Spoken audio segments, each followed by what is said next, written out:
Hello and welcome to this episode of Mentor Speak. Today I have as my guest Shotajit Gupta. He is the Vice President, Assistant General Counsel, and Head Legal of EXL India. He's an alumnus of National Law School of India University and a dual qualified lawyer of India and UK. He has over 17 years of experience of working in top tier law firms, four of them, in fact, Amarchand Mangaldas, AZB Partners, Khaitan and Company, and Advaita Legal, one big four firm, which is PwC, and two companies, Star TV Network and now EXL India. He's also worked in Herbert Smith LLP for a year in London. He's an expert in a wide practice areas, for example, M&A, general corporate, banking and finance, insolvency, privacy and GDPR, anti-bribery and corruption, labor and employment, and IPR and media laws. He has been recognized as M&A Lawyer of the Year in 2017 and also won Media and Entertainment in-house legal team in 2019. He is a co-founder of Samvedana, a non-profit organization working in conversations relating to mental health issues of lawyers. And lastly, I must mention this, he's an alumnus from my school, the Future Foundation in Calcutta. Shotajita, welcome to my show and thank you so much for agreeing to do this. No, thank you so much for having me here. And, that was a very long introduction. And unfortunately, I always used to think that, look, the story of my many career jumps is just going to be left behind. But no, I think I didn't even have to tell you, LinkedIn bore testimony to that. Right, So right. thank you. You have such a rich profile, so I had to mention everything, Shotajita. So yes. So coming on to the first question, which is the most obvious one, and every law student, has this question on their mind. How is it different working in a law firm and in a company? You worked in four of them, right? And all top tiers, worked in two in-house departments. So do you think that, it's different in these two different areas? Do you need different skill sets to work in a law firm and to work in an in-house team? Sure. No, I think that's a great question. And, before I moved in-house, I also used to ask the same question. So, and I did go and ask many people because that's also a typical question you will get if you're a lateral move, right? If you're moving from in-house to, in-house to, rather to an in-house from a law firm or even otherwise, I'm sure. So that's a usual question which I started getting when I started thinking of moving in-house. Saying, why do you want to move in-house? I think many people in-house try to dissuade me saying, law firms, you guys have got good money, nothing to worry you. People come to you for advice, you give the advice, you close the file and that's it. Why do you want to take on this headache, right? Uh, I would say two or three things. So, I mean, obviously I am a person who's worked in law firms for about 15 or odd of those 17 years. And I came to in-house, I would say, a little later than many. Usually, typically, people work. I've seen the usual thing is either there are a few people who career in-house, so who start, who join as management or legal trainees at companies and do it all along, or people who obviously work for 4, 5, 6 years and then come. I sort of waited for a long time. In a sense, what I was, for me, I think there were two things which, to answer your question, I would say. One is that in terms of skills, I think you really need, I don't think there's any difference today in terms of what an in-house job demands of you versus a law firm job, except perhaps maybe some weekends, which, law firms you're used to not working, not living those and you're just working there. But other than that, I think today's in-house departments, legal departments, are as demanding, both in terms of skills, time, in all ways, and we are also expected in-house, and I'm sure you know that, to bring our own original thought. We can't sort of go out there, get somebody's advice, and pass it along.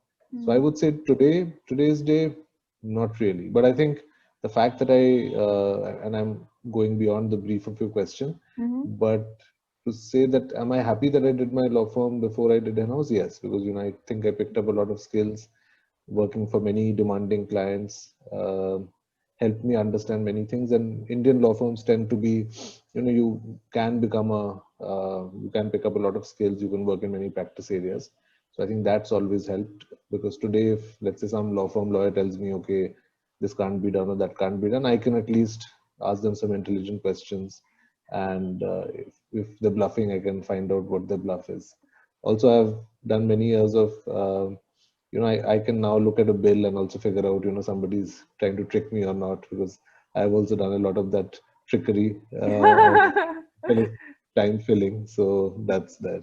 That's, I tried to answer your question, also added, I think, a little bit Mm. more. Right, right, right. No, that's very, very true. I have worked for 3 years in a law firm before moving to in-house, and I think it really helped, especially because I worked in dispute resolution. Now it gives me a lot of support when I have to manage a litigation. It gives me that experience gives me a lot of support. So yeah, I would totally agree with you there. Okay, coming to the second question, you are a prolific writer. You've published so many articles while you are working. So I'd like to know your thoughts about it. Do you think publishing regularly in your professional career is important, and how has it helped you in any way? And if so, how? I would just like to know some about it. Sure. So I would say actually it all started in my law school days, because, as you would also remember, we had to do a lot of papers, Right. and I used to really enjoy them, and I really refused to recycle any old ones. And I was, very excited about writing. And, also I think growing up, I was an avid reader, so I used to always love reading stuff, and that, I guess, left a bit of a imprint. Unfortunately, though, most of my writing was crime fiction, which I, I can't use in my legal writings. But yes, I mean, the point of introducing a subject, talking about it, bringing up the questions and answering it, I feel somewhere, that was an inspiration for me. Part of the initial days of when I started writing was in my law firm days, was probably also inspired by my seniors, who wanted, us to uh, initially ghostwrite, and then of course they were happy, and some of them obviously then felt that I should write under my own name, and so I started doing that. Interestingly, which something I don't advertise, is that I have also contributed a chapter to an Oxford University Press book on alternate dispute resolution, on concept of seat in arbitration. Right. So, but because I don't do that much of work around arbitration anymore, I don't want to advertise that, because automatically, and that's a very the concept of seat. Obviously, the law has undergone a lot of change Yes. since the time I think I wrote that around 2017-18. Um, but yeah, I mean, I really enjoy writing, and currently I'm thinking of writing a base. I mean, nothing very exciting, but a small reckoner around M&A and tax issues Ah, that yeah. people face, and that's something which Mm. obviously keeps the government's, of course, keeping us guessing, because every few months they keep on coming up with new laws, and very interesting FDI regulations, which in fact question on, and sometimes specifically identify Mm. countries from which FDI is now frowned upon. So I think in India we have the great benefit today of the laws being so fast changing, that we can write an article one day and then write another in a few months, and they'll all be pretty helpful. Right, right. Wow, wow. That's awesome. Thank you. Now I have to ask you this. You are the perfect example of not being boxed in one particular practice area, because you have worked in so many different practice areas. Now, how did that happen? Because law students these days, what happens is they are very anxious about choosing the right practice area right at the beginning, so that because they think, I mean, we all think that you have to do that same kind of work throughout your career. So I want to take some, hear some stories from you about how yours happened, and how, what one can do if they want to choose a practice area, or is it necessary to choose a practice area right at the beginning? Is that even necessary? So, Sure. No, I think that's a great question. And I sort of, while in my case, the first 2 or 3 practice areas, I mean, I started off as a tax, advisor in PwC, which I Mm-hmm. think you mentioned.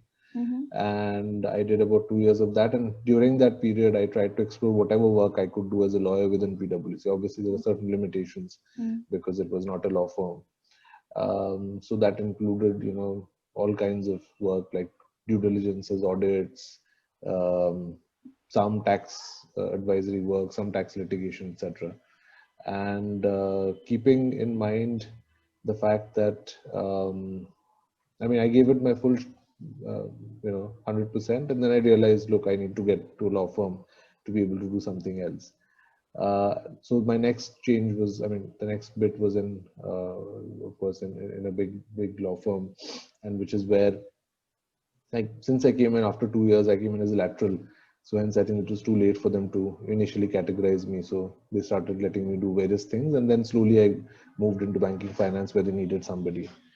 So keeping that, entire thing, in mind, I realized the first 2 or 3 changes for me Mm-hmm. happened, just by chance, I would say. Mm-hmm. But thereafter, for example, the work I did maybe in the last 5, 6 years of my law career, law firm career, I tried to do different areas because I also, in a sense, realized that if I want to, move either in-house or,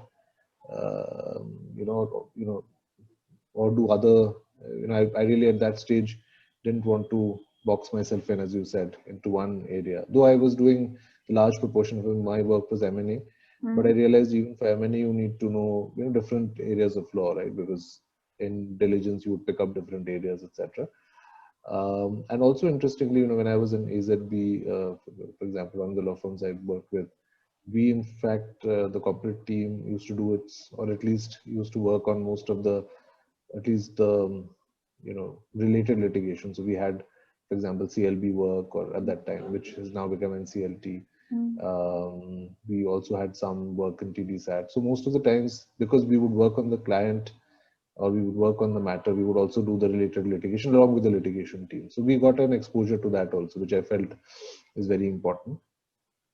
In terms of advice, I would say, I know now a lot of law firms have started doing seats in India, sort of rotations in Mm-hmm. the first 1 or 2 years, sort of on the UK training contract system. And I think that's a great idea. People should try out 2, 3 areas. I don't think it's very wise to start only in one area unless you are, that much of an expert coming in. Mm-hmm. And I think one of those areas is, it's very good if you can do disputes, because I think that's always, contentious Yeah. work that gives you a lot of good exposure. So I think that would be my advice. Try 2 or 3 areas. Don't get boxed in initially, Mm. if you can, and that will give you some idea of what you really want to do. So, just taking cue from your answer, what happens nowadays is, when you are a fresher or you are trying to bag a job in a law firm or some anywhere, you have to kind of demonstrate an interest in a certain area. Is that a better thing to do, or it's better to not demonstrate that and let the law firm maybe pick you and put you wherever they want? Which would be the way to go? Because there's a lot of pressure to get it right. When you're choosing to get it right. So, any thoughts on that? Sure. So I would say, look, I mean, it's important, obviously, to also see where you're going. Mm-hmm. So let's say if the firm you're going to has a, you should see which practice areas are good. Mm-hmm. Where would you like to be? Like, if obviously if you're going for a firm which is well known for its IP practice, Mm.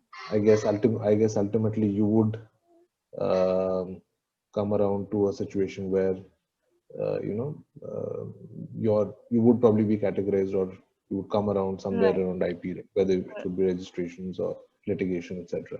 Mm. But I would say that if you're, and that ways I feel that, look, it would be good for you to demonstrate your interest in one area if you feel that gets you into a good team. Right. You know, Mm. today, for example, a lot of people want to come into law firms wanting to work with a particular partner or a Hmm. particular team, etc.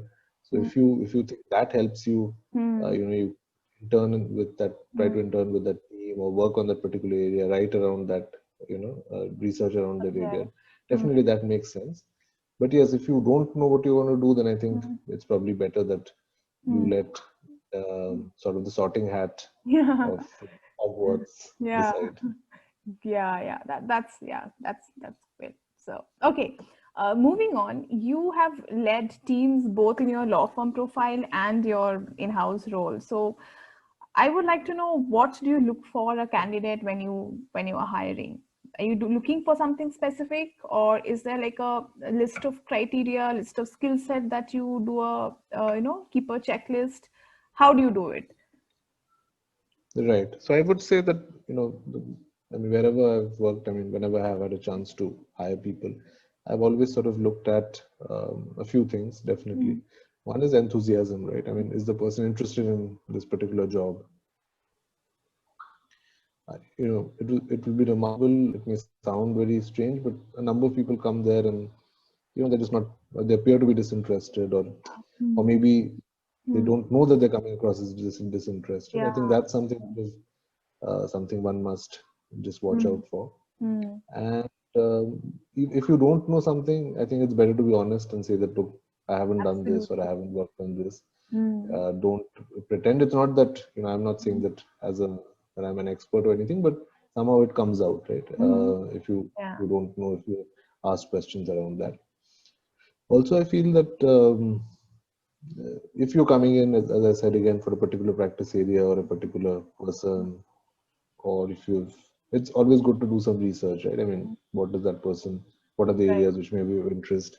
Mm, Look at the JD. A lot of people, for example, come for job interviews, they haven't even read the JD. mm, Granted, some of the JDs are badly written and maybe mm, they're generic, etc. mm, But do try and read it. Sometimes you may find something which could stick out. mm, Um, One thing I like about, if in people who come in for interviews is what kind of questions do they have. I actually try mm. and keep as much, or maybe 30% of the time, for questions they may have for me, Right. because I think that demonstrates, are they interested in the role, have they read the JD, do they Mm, want to know what is the structure. I mean, if somebody just says take me and, I don't want to ask any questions, I'm always mm. worried about that, because I want to do my due diligence Right. on the person as much as possible, and I would like that person to do his due diligence before he joins. Right. So, things that I would want the person to do when they're working, Mm, like be enthusiastic, be happy to, come in and work, mm, um, be, as a lawyer, obviously, be careful of things, be able to spot issues. These mm. are things I'm trying to find in the limited interview process. Interviews are per se, I would also say that, look, interviews are per se, it's like um, they're like a gamble, right? It's like Right. a of dice. You may not be in your best Mm, mood and your best sort of frame of mind that day. So I also account for that. But if somebody demonstrates some amount of interest, some application of mind and all that, so those help. I'm not obviously expecting somebody to be an expert and come in, but just that effort, I think, pays off. right. And similarly, whenever I've been a candidate, I've seen that whenever I've Mm, made an effort, at least it's been recognized. I'm not going to say that every time you mm. make a great effort in an interview, you may have great interviews and you may not get the job. Right. And Right. similarly, you may have, you know, Mm, ambivalent interviews, and they may be very interested in you. But you always try and make that effort, I think. mm. Right. So basically, when at the end of the interview, when the interviewer asks, "Do you have any question for us?" one should always have some intelligent questions ready, right? Okay. I Yeah. think so. I think so. Unless you get the sense, right? If somebody says, "Oh, we're about to end. Do you have any questions?" Or "I'm very busy. I have to go for a meeting." So I don't. Then I think it's not a good idea saying, "Let me open up your Yeah. financial results for last year, and I'm going to ask you 5 questions." So see how much time he gives you, but it's always good to be prepared with maybe a couple of questions at least. Right. Right. Right. True. True. Great. Great. Moving on. You are the co-founder of a non-profit, Samvedana, and it's working in the areas of mental health issues, right? So I'd like to ask, more about it.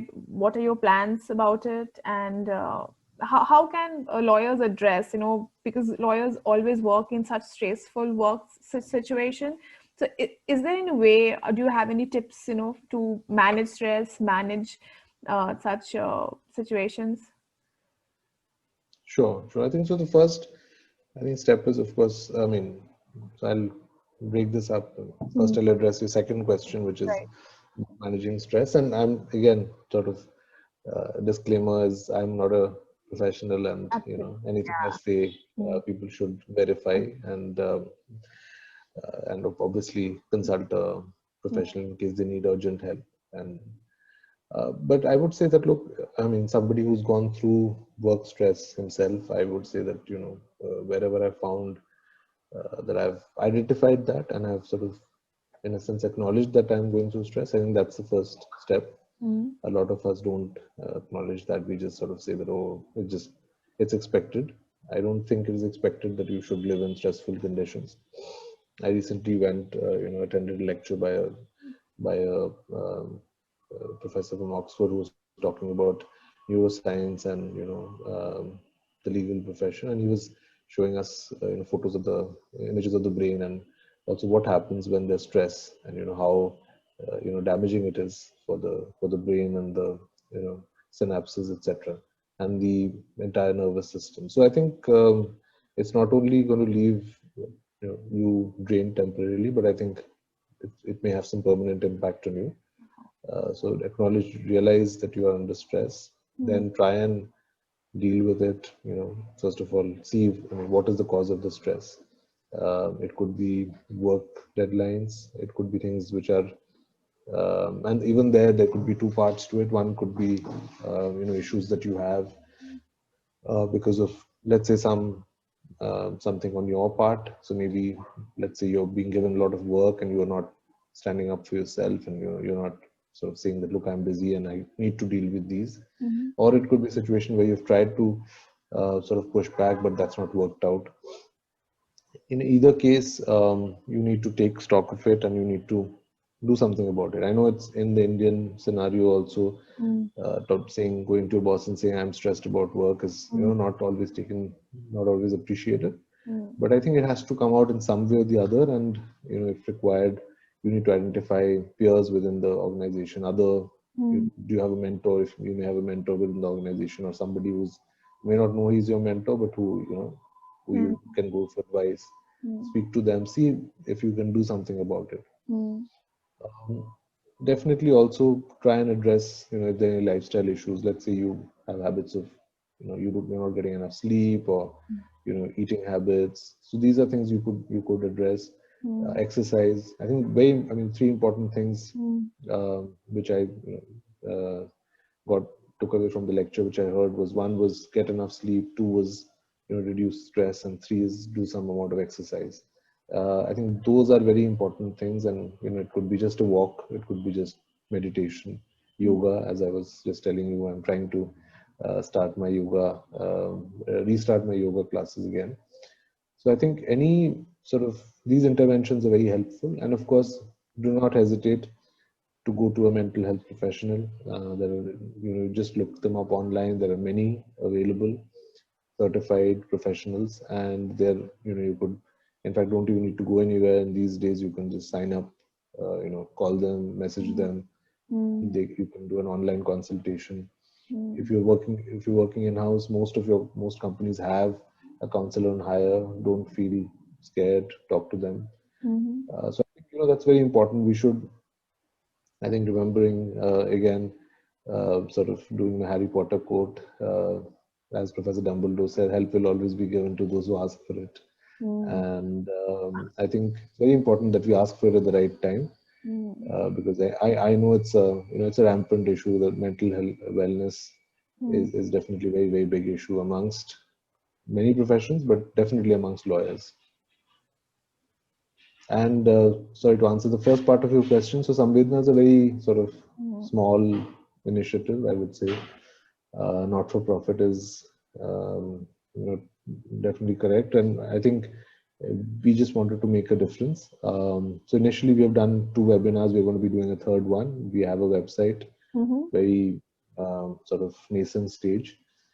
and it's basically www.samvedna.co. Mm-hmm. Uh, People can visit. We are planning to put up stories there. We're planning to share links to our earlier webinars. We've recorded them, and the second one, which was recently in October, was around the need for organizations to have a well-being program. Mm-hmm. Does it make economic sense? Because what we want to do is we want to push organizations also on the legal side to Right. recognize that they should provide that help.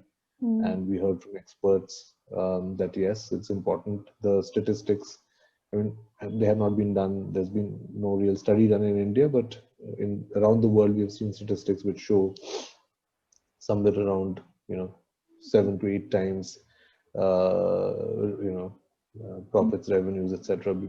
being improved if you just have a proper emotional mental care program.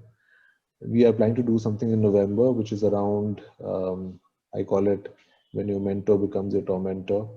It's around the need to stamp out bullying in the legal profession. Oh, And that's very necessary. Yeah, that's it happens everywhere, starting from if you're if you're a litigation lawyer, your boss may shout at you, your senior shouts at you too. I mean, it happens everywhere. I think law firms in-house also, I believe, I've not seen it that much, mm. but it's there.